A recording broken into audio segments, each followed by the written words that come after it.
Hey everybody, I'm Paul Fagan. And I'm Paul Becker. We're the hosts of the Financial Dads Podcast. It's for anyone who wants to become wiser at managing their family's finances. We're not experts, we're just dads. We share our successes, failures, and experiences with money.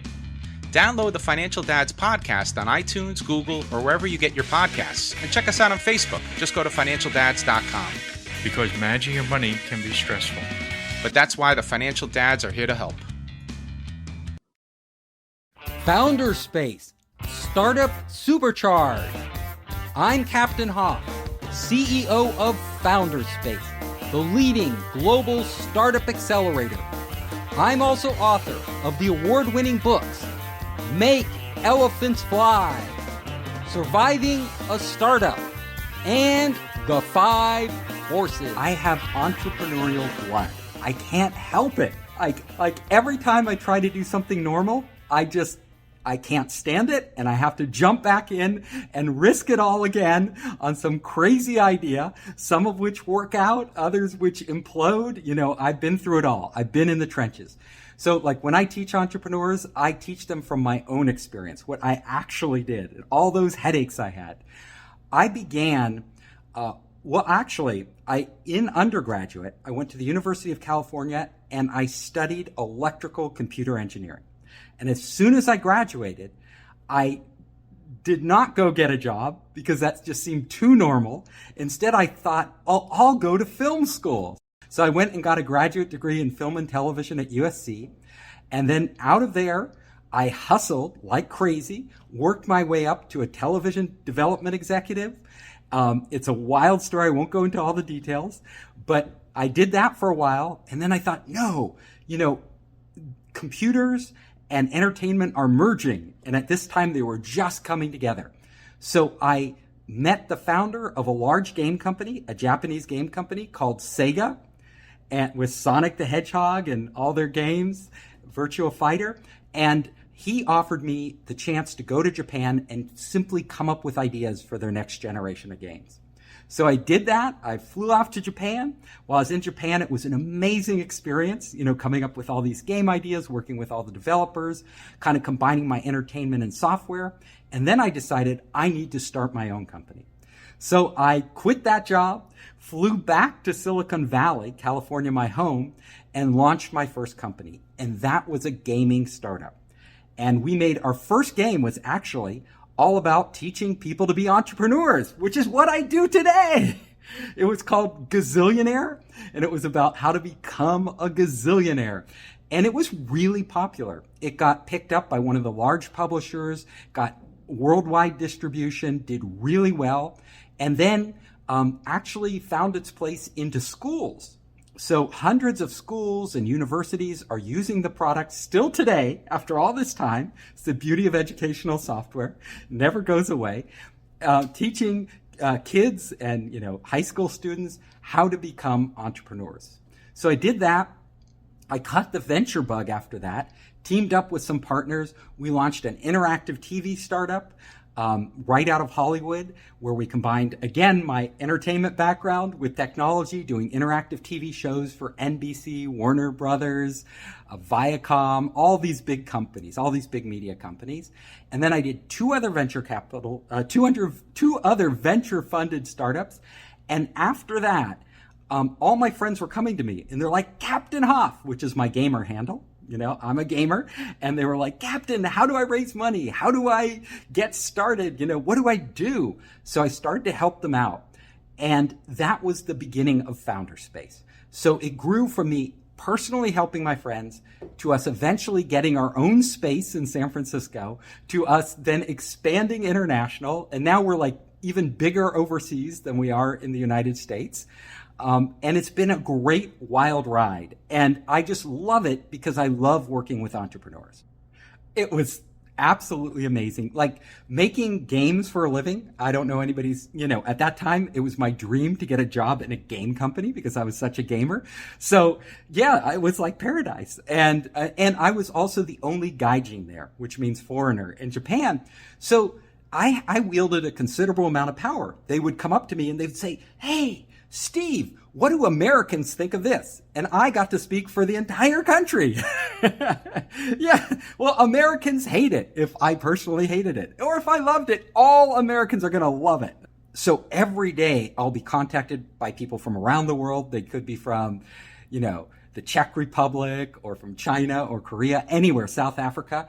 And so I'll be interacting with them, and we'll be a lot of the programs, because of COVID, we have been running online. So they could reach people all over the world, even in countries we've never been to. And then we have our offline incubators that are open that I coordinate with. So especially in China, we have incubators in a lot of the major cities, like in Wuhan, Xi'an, Nanjing, Shenzhen, Hangzhou, these major, huge cities in China. And I have teams there on the ground, and COVID hasn't impacted them, so they only closed for a very brief time. So I coordinate with them. Also, I'm always writing a new book. So I finished this book. I'll have another book coming out this summer, and I am always engaging with entrepreneurs. So people are coming at me with ideas all the time for me to invest in. For a lot of times, if it's not in my wheelhouse, something that I would put money into, I'm referring them to somebody. So that a typical day is filled with a myriad of different things going on simultaneously, and I'm just trying to keep up with it. And right now, I'm traveling across the country. So I'm traveling across the country and doing all that at the same time, which is really fun. Entrepreneurs are who I usually deal with. So entrepreneurs will come to us, and if they want to get into one of our programs or get funding, they have to be a little further along. So they can't be, I have an idea. I woke up and I have this brilliant idea that's going to change the world. I'm like, I can't, those are too early. We want them to actually come to us with some sort of proof that their brilliant idea is based in reality. There's something there. There are customers there who need it. There's a product there that they have the team assembled that they can build. They might not have built it yet, but they have to have something that we can hold on to that's solid in order for us to move forward with them. We get a lot of entrepreneurs coming to us, thousands every year. We select a small number of them, and they go into our programs, and a small number, and they get funded. We also, in our incubators, we have space. So a lot of them are like co-working space. So we'll just have entrepreneurs come into those spaces, and they don't necessarily have to be as far along. They can just have an idea. And then online, we have communities, like we have one on Facebook. If you search for Founder Space on Facebook, a really vibrant community with thousands of entrepreneurs contributing ideas and helping each other, and investors. And we operate that sort of like a hub, so that entrepreneurs can connect with each other, investors and lawyers, people to help them out. One of my big jobs is educating. I really believe, in my own experience and working with hundreds of entrepreneurs, I've seen that you can educate yourself, and it's hugely beneficial. So I tell entrepreneurs, don't go into this blindly. Learn from all these other people who have experience, so at least you don't make their mistakes, because there are plenty more mistakes you can make. Trust me. You'll make mistakes, but you don't need to make more mistakes. So I'm always pushing education. And then the final part is we work with a lot of the world's largest corporations. So we help them connect with entrepreneurs. We help them fund projects. We help them give entrepreneurs resources like distribution that the entrepreneurs don't have. So we're always piecing together and connecting, both locally in the United States and internationally. Startups have to innovate. If you literally are a startup and you're just copying somebody else and hoping to ride their coattails, forget it. Like you get wiped out. It's a winner-take-all market, and if you don't have something substantially different than is already out there or exponentially better, you can't compete, right? You cannot compete. So you're going to have to innovate, and you're going to have to do what we call radical innovation. And that's not incremental steps. That's a whole leap forward. And so how do you get to that point? Like, what do you do? What type of people do you need on your team? How do you manage an innovation team? And this book is good for entrepreneurs. It's also good for anybody in a corporation. It's the same process. and I work with giant corporations like Bosch, helping them run their innovation teams. And I've seen them struggle. Startups think they have it hard. These corporations have a lot of money. It still doesn't solve their problems. In fact, they have a whole host of other problems. So the book really goes into a process that you can put in place for a very low budget, because really a lot of innovation, especially at the early stage, shouldn't require a lot of money.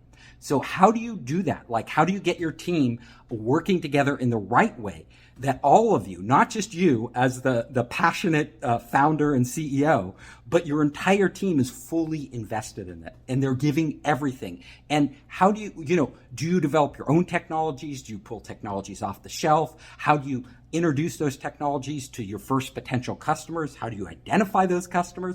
And then how do you actually start to elicit from them meaningful feedback? Not they won't tell you what to build. They don't know, or they would be doing the startup themselves, but they can definitely tell you the outcomes they want. And if you can start to analyze those outcomes and come up with solutions for those using new technology, that's where the opportunities are. I have seen entrepreneurs, and the number one reason they fail, literally, the number one reason, and it's kind of counterintuitive. Entrepreneurs believe they can't give up. They have to keep going at it, even when they hit a roadblock, because those are great entrepreneurs, right? But the number one reason these great entrepreneurs fail is simply because they stick with the same idea too long.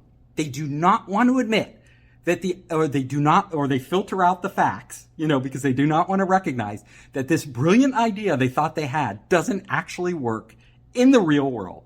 And they stick with it. So I'm always pushing entrepreneurs to evaluate their idea objectively. How do you do that? How do you get that feedback early? And how do you know if the baby's really ugly? Because all your friends are going to tell you it's beautiful. Either they've never seen a baby before, or they just don't want to insult you, So, how do you know that your baby's ugly? And, when do you throw out that baby and conceive a new one? Not something we're used to doing. The money spigot is on, and it's on not just for venture capital. It's on for look at the stock market, look at cryptocurrency, look at, everywhere, real estate. They're all going up. Why are they going up? Because, we've lowered interest rates to zero for a long time, and we have allowed banks to lend without holding any reserves. That's what's going on right now. Money is flooding into the economy, and people need a place to put it. You're never going to put it in a regular account. So this money is going to riskier and riskier assets in order to get bigger and bigger returns. And so far, it's been pretty good. You never know when the music will end and the party's over. But right now, there's never been a better time to raise capital. So if you're an entrepreneur, take advantage of it. Fill up your coffers. So if there's, if there's a drought in the future, you can survive. I'm always interested in new tech. I'm always looking at new tech. But when I invest, the technology doesn't matter as much as what the technology does for the customer. I don't actually care what how long it took you to make your technology, how much money you spent on your technology. That doesn't matter to me, whether you even built it. What I really care about, have you figured out how to take a technology and use that to create a unique value for your customer that they are not getting anywhere else? If you can show me that, and you can show me that demand, that those customers are chomping on the bit to get a hold of your product or service, then as an investor, I start to get excited. That's what gets me to open my wallet. I do believe that a passionate founder is a great force in motivating their employees and reaching out to investors and bringing in capital and closing deals with customers and getting the attention of the media. So passion counts, but you can't have passion alone. I know a lot of passionate entrepreneurs who have nothing to sell. So passion doesn't replace demand. So passion is a nice to have, right? It makes a good company great with a passionate leader. But passion without the demand for the product is you have nothing. You have just passion. And I don't invest in just passion. So different people are motivated by different things. So some people are looking at building a company as building a family. right? And they're passionate about the family and making sure it survives, everybody's well fed, and, and that's where their passion is. Other people are passionate, like technical, co-founders are passionate about the code and the scalability. Others are passionate about their customers. They want their customers to be happy. They want, everybody has something different that drives them. And, honestly, it doesn't matter. If you can get the job done is all I care about. You could be a very introverted, reserved person. You can still run a very successful business. And that passion doesn't have to be demonstrated externally. Like a lot of people are externally, you might consider them rather cold, right? But internally, they may be very passionate, right? In their life. Passion just means a desire to do something. And I think if you are an entrepreneur and you're taking a big risk, your life savings, maybe family money, whatever it is, you've got to have a certain level of passion to do that. Otherwise, just go get a day job. If you're a passionless robot, just get a day job. You're going to have tough days. The passion can pull you through, right? But like I said, they're all different types of passion. You don't have to have them all to be successful. What you need to be successful is just a persistent drive. Like you don't give up. And an ability to figure out and solve really hard problems along the way. So for our business, since we had actual real estate and physical locations, we had to shut them down. So, things are opening back up now, thank goodness. But, that was difficult. That was a big transition, moving online. It didn't stop us. So because the space, the entrepreneurial space, Silicon Valley is booming. So because actually technology got a big boost out of COVID. So most of the companies we've been working with have done very well. COVID has been their friend, sadly enough, right? It's supercharged their business. Anybody in e-commerce, anybody doing anything. Yeah, Zoom-like communications, anything online has been doing really well. There are certain entrepreneurs I know who've really suffered because they had ties into retail, physical retail businesses, travel, things like that. Yeah, you really hurt. And they're coming back now and they're poised to do better. But it was a long, cold winter for them. So I've seen both sides. Fortunately, the majority of startups I've been working with are kind of really AI, tech, online, cloud-based focused, and they've done fine. Any entrepreneur who wants to grow their business, wants to learn more, and they can engage with us different ways. I have tons of videos on our site. I have my books, Surviving a Startup, Make Elephants Fly. I give tours and lectures. So if you're at a university and you want me to come speak or at another venue, now that things are opening up, I've hit the road and I'm available. They can just reach out to me. But really, entrepreneurs who have a business plan, who put together a team, who either have a product launched or are getting one ready to launch, those are who I like to work with. That's who we engage with our capital, with our relationships, and with our different accelerator programs. Really a perfect fit. We work with very early stage startups where they'll be happy to get $20,000, that's just a small amount of money, but they need that. And then we work with much later stage startups that are raising millions and millions, tens of millions or more dollars. And so a lot of it depends. So our fund, we usually work with earlier stage startups, between 25K and 250K. That's like the normal range. With later stage ones, we work with partners. So we'll bring in bigger, later stage venture capital firms that will come in and really lay out the big bucks. But they have to be ready for that. Okay, the typical model, and this is true of all Silicon Valley, not just me personally. So each round, from the angel round to the seed round to the Series A round to the Series B round, every time the startup raises money, typically they give away around 20% of the existing equity. So they dilute, right? So most venture capital firms, they need to have roughly a 20% stake, and there may be more than one participating in that 20%, but they need that in order to make it worth their time. If it's too small a percentage, just not worth their time. So the size of the round really depends on how much money do they need? What stage are they at? Can they actually make use of this money? If they can make only, at an early stage, you get $1 million and that could take you pretty far. But at a later stage, you're going to need 20 million or 200 million to really get some mileage out of it and hit your next goals. And then the more you're raising, normally that means, because it's only 20% of the pie, that means your valuation is going up. And that's why you see these unicorns, right? Because they're raising hundreds of millions of dollars, If you're let's say you're, an $800 million startup and you raise $200 million, they're taking their 20% stake post money, you are at $1 billion. That's your valuation. So that's how they compute it. Right now, the valuations in Silicon Valley are sky high. Like they have never been higher.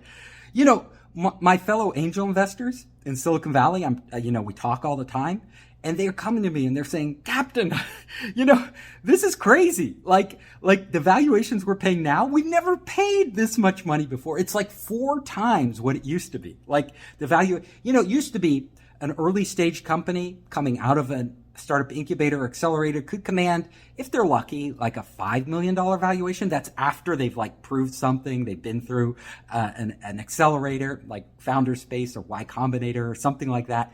Now it's approaching 20 million, like at an early stage. The hot startups are going for 20 million. They don't even have much, right? And so it's great for the entrepreneurs, really great. For a lot of the early investors, because they're going to suffer a lot of dilution along the way.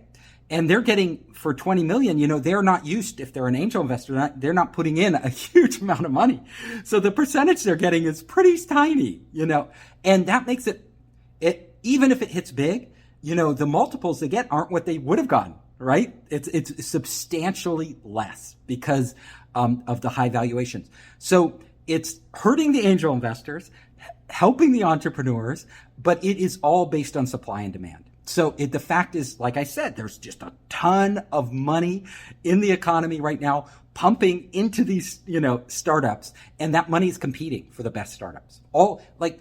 I can tell you as an entrepreneur, one thing for sure, it's either super easy to raise money or super hard. Even now, you can look around at all these startups getting funded and you could say, oh my God, they should write me a check. I saw this really stupid startup earn all this money, get this huge valuation. But, a lot of times those people are connected, or they're brilliant salespeople, or the timing's just right, or there's something you don't know, sometimes they just are crazy investments that aren't very good. But, with a startup, if you don't have the right relationships, if you don't have all the pieces together, if you're even missing one piece, and I write about this a lot, like in Surviving a Startup, you can be missing just one thing and investors will walk away, right? Because investors, their job is to say no. They can't say yes to every startup. So what ends up happening is investors will say no to most startups, even today. Like 90% of companies or more that pitch investors will get a no. They'll never get funded, right? But then there's a few that everybody goes to, right? Because they figured it out. They have all the pieces in place, and all the investors realize that. And then they get this feeding frenzy where they're competing against each other for these select group of startups driving up the valuation. Number one, if you're an entrepreneur out there, spend time building your team. Don't be a solopreneur, which a lot of people are. Because honestly, at an early stage, especially, this isn't like later stage, at an early stage, they don't have much to hang their hat on. They look at your company, it's all potential. So how can they know if you're great? Well, I'll tell you how I know if an entrepreneur is great. I look at who that entrepreneur has attracted to as their co-founders. Who could they get? Who could be working at Google or Facebook or IBM or getting a 6-figure salary, yet they gave up that money to work with this entrepreneur on this idea. If this leader, which I want to see those qualities in a CEO, like leadership qualities, if they can bring on these people, that's the first test. Second test that I look at when I look at entrepreneurs are, if you're an entrepreneur, how far along is your product? Like, what have you actually proven? Can you show me data? Like, you can talk about anything. Like, anybody can talk about anything. People like the founder of WeWork, right? He was, he could blow a lot of hot air and get everybody to believe, he got away because he's such a brilliant salesperson, literally without showing them the proof. But most entrepreneurs are pretty savvy. They're going to want to see the numbers. So even if they're small numbers, have you gotten your product into the hands of customers? Can you, if it's a users out there, like consumers, if they're using your minimum viable product, what do the analytics say? Analytics don't lie. Like, if you can show the investors the analytics. If it's B2B, have you gone out and talked to these customers? Can you get them to give you a letter of intent, or better yet, a check, saying that when your product is ready, they want it? These things are they're gold to investors. The more, even I tell entrepreneurs, like, look, if you haven't launched your product and you need money, just go to your customers and videotape them. Get some sort of crude, it could be a PowerPoint or a crude demo that they can interact with, present it to them, and just videotape their reaction. If they are going nuts over this, oh my God, I was waiting for this to come on, or this is amazing, I can't believe you can do this.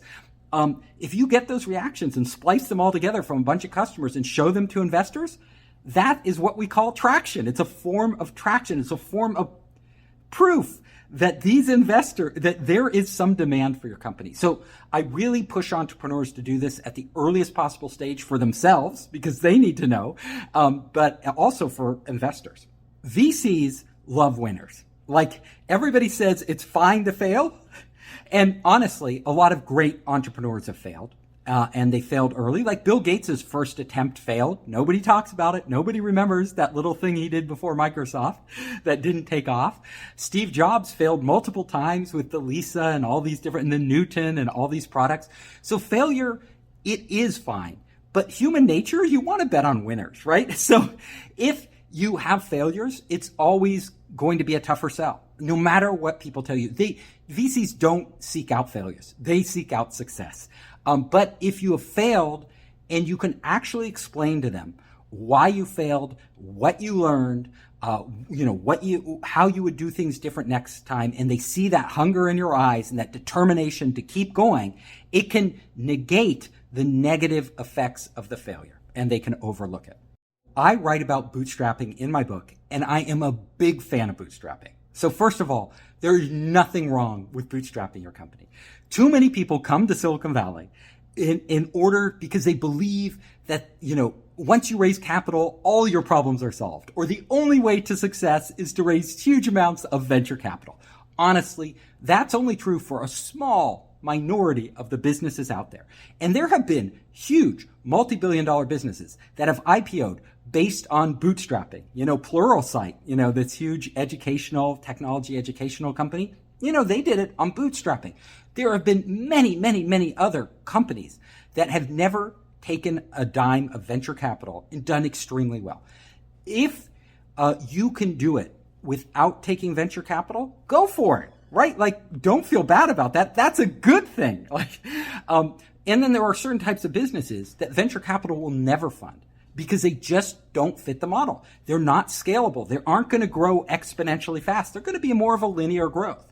And, a lot of linear growth businesses over your lifetime could be pretty darn good, like for the founders, and there's no reason not to do them.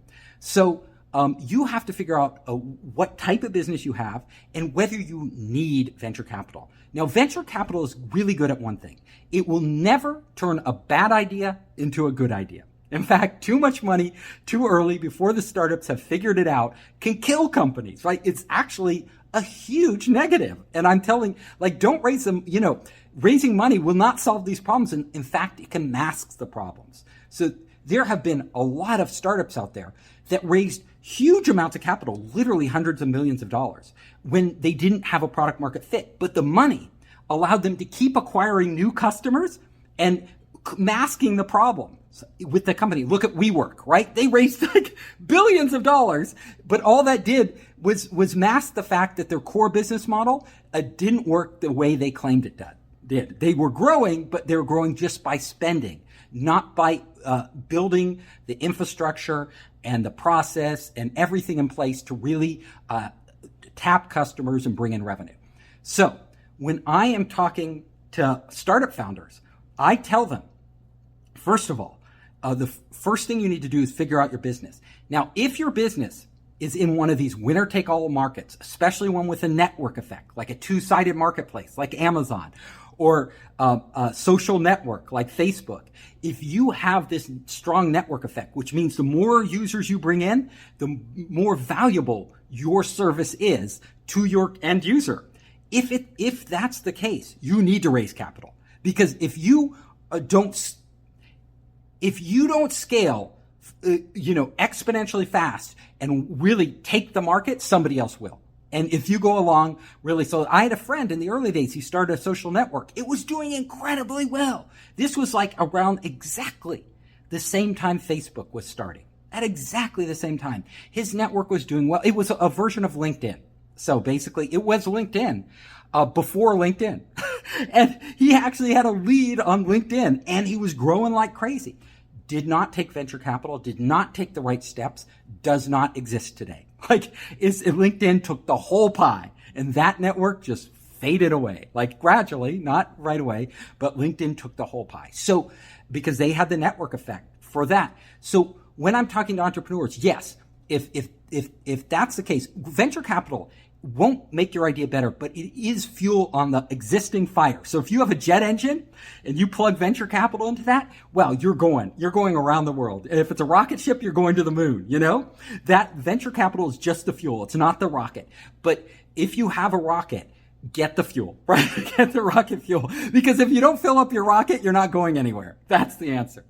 Venture capital is brilliant at customer acquisition, like and hiring employees, like basically all the things you need to grow. So like venture capitalists look at your business model and they will basically analyze your model and they want to know the lifetime value of your customer. How much money will a single customer bring in over their lifetime?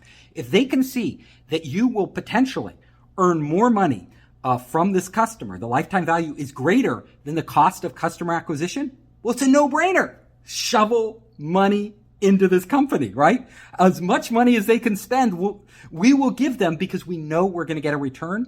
And if there's a network effect, we know we will dominate the market. End game. That's what venture capitalists look at.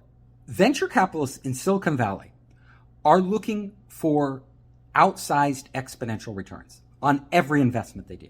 Now, the fact is, though, they take a portfolio strategy because they know no matter how smart they are, doing a startup, there are so many unknowns, so many variables out there.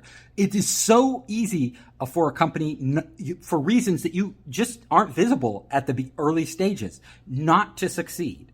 One of the founders get in a fight, the market changes, the technology never works or matures, the customers actually wanted something different, whatever it is. Like there are a million reasons startups fail. But so they know that their portfolio, out of their portfolio, if they have 10 startups they've invested in, one of those startups, if they were lucky, one of those startups becomes a huge hit, a unicorn plus, right? And that one investment usually dwarfs all the other investments combined. So all the other investments combined, even the semi-successful ones, are this much. In this one company is this much. So if it's an Amazon or Alibaba or Facebook or Twitter, right? It pays for all the losers and then makes you a great return. And so its return is, it can be 100x return, whatever it is. That is every time they take a bet, because it takes time to find a startup. It takes time to engage with the founders. It takes time to sit on the board. They're limited not by their capital, but by the time they spend. And they have a lot of capital to shove into startups. Like some of these venture funds have $500 million or $1 billion in venture capital. They have to invest that usually within a 3-year time horizon. Imagine that, right? So 3 to 5 years. They want a startup that will grow so big and so fast that they can shovel all this money in and put it to work so that they can get a return for their investors, their limited partners who invest in them. That's how their business model works. So every startup they pick, like if you came to them and told them, look, I have a great company. You put in $1 million now, and I guarantee in 5 years, you will get $10 million back. Well, for an individual, you would be like, wow, that's pretty good. I'll take that deal. For venture capitalists, it doesn't matter at all. If you're managing a big fund, let's say a $500 million fund or $1 billion fund, what's a 10x return, $10 million on 1 million? What is that on a $1 billion fund? It doesn't move the needle. It doesn't give them anything, right? Because they're only able to put 1 million in capital to work. They need to put hundreds of millions to work, right? So in order to spend this $1 billion fund. So that is how their brains work. And a lot of entrepreneurs, especially novice entrepreneurs, don't quite understand this when they're pitching. So I tell founders, the number one thing you can do is don't think you know everything. Like, it's very easy to believe you know what you're doing, but you should be questioning every decision you make. And you should be going out to other people in the industry and honestly asking them for their feedback every step along the way. You cannot get too much feedback. Honestly, the company, doing a startup at the very early stage is all about information gathering and how you put that information to use. So you want to go into whatever industry you're going in and question everything about that industry, everything about what you're doing, and keep questioning and that will allow you to uncover those golden nuggets, those ideas that actually will have a huge oversized impact in that industry. So that is what I want to leave them with. I hope you enjoyed the show. If you liked it, hit the subscribe button and share it with your friends. You can help us create more great content by subscribing and sharing. Also, if you want to access our online startup program, our investor network, and our entrepreneur resources, just come to founderspace.com.